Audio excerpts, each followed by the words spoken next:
Philippe Poutou a dû se frayer un passage dans la salle archi-comble de la Manufacture. Le leader du nouveau parti anticapitaliste avait promis de revenir une fois sa candidature validée. On passe partout où on peut, mais Nantes, oui, il y a des aspects symboliques, des luttes notamment contre l'aéroport de Notre-Dame-des-Landes. Et on a bien vu aussi des manifestations pendant la loi travail avec pas mal de problèmes, de violences notamment policières. Donc on sait que c'est un endroit où ça se bat, ouais, donc c'est important aussi d'être là. Semaine de 32 heures, interdiction des licenciements.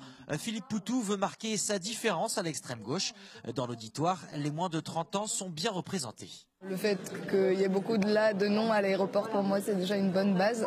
Repenser un peu le système dans lequel on vit, de marchandisation de tout et de n'importe quoi.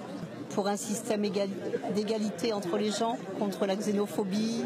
C'est quelqu'un qui, dans la vie de tous les jours, qui fréquente les mêmes gens que nous, qui n'a pas été bercé dans la vie politique de toute sa vie, et c'est pas son métier.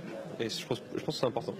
Et pourtant, le candidat du NPA n'a enregistré que 2 parrainages d'élus locaux en Loire-Atlantique.